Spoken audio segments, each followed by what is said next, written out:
Dan Wakapolres Sorong Kota berharap Bakti Polri menanam sejuta pohon secara serentak dalam rangka HUT Republik Indonesia ke-78 bisa menyadarkan masyarakat tidak abai hidup harmoni dengan lingkungan. Karena global warming tidak lagi sekedar isu tetapi sudah nyata di depan mata.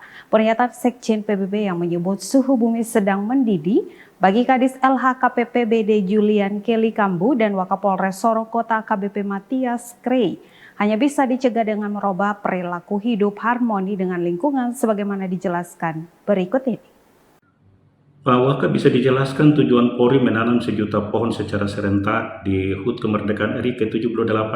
Karena kita lihat bahwa sekarang akhir-akhir ini global secara global dunia sudah tadi disampaikan oleh kepala dinas bahwa sudah panas sekali.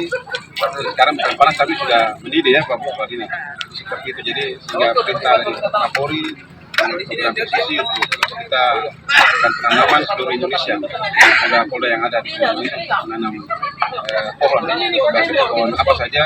Kami di kota kita menanam pohon mangga. Jadi memang panggilan kita untuk bagaimana suhu yang sudah panas ini kita bisa meninggikan, kita bisa menyejukkan suhu yang ada di Sorong Kota.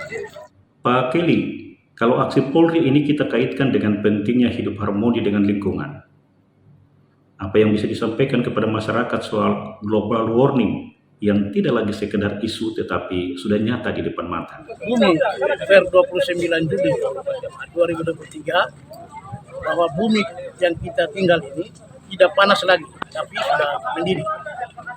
Artinya bahwa untuk mendinginkan bumi ini tidak ada jalan lain.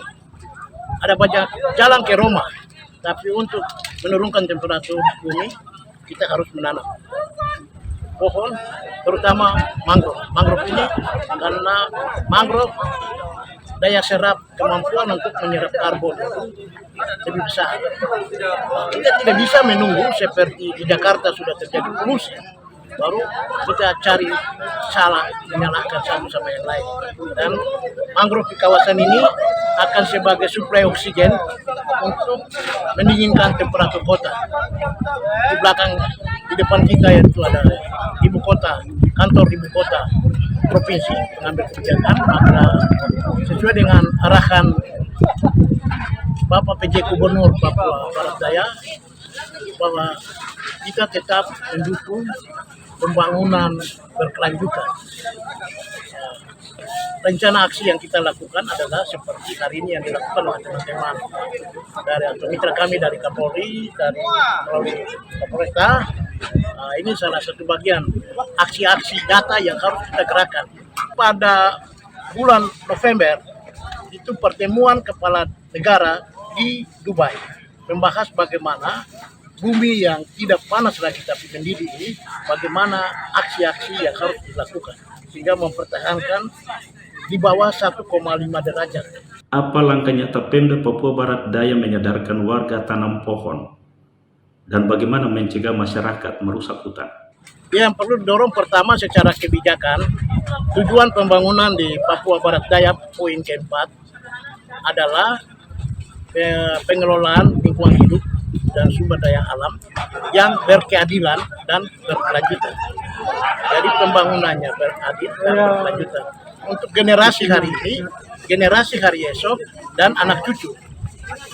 Itu kita tidak bisa meninggalkan warisan air mata, tapi kita harus meninggalkan warisan mata air kepada anak cucu. Dan mangrove ini, kalau kawasan ini tidak kita jaga, maka warga di kota Sorong, di ibu kota Papua Barat Daya ini akan minum air asin. Karena mangrove ini dia sebagai filter. Dia menjaga, menyaring air asing masuk ke darat. Jadi kawasan ini kalau semua tidak ada pohon ini, maka masyarakat akan minum air asin. Itu sudah pasti. Yang kedua, ke depan kita akan berkolaborasi dengan pemerintah kota Sorong untuk menjaga kawasan ini sehingga tidak diambil lagi para pelaku usaha untuk tidak mengambil kayu mangrove untuk tiang-tiang pancang kemarin juga kami semua kena rame semangatnya bagaimana merayakan kemerdekaan, pokok mangrove ini lebih banyak kita ambil dan ini ditebang habis ini. Nah, ke depan jangan. Semoga apa yang disampaikan bisa menjadi perhatian bersama, dan terima kasih waktunya sudah berbagi di JWM News.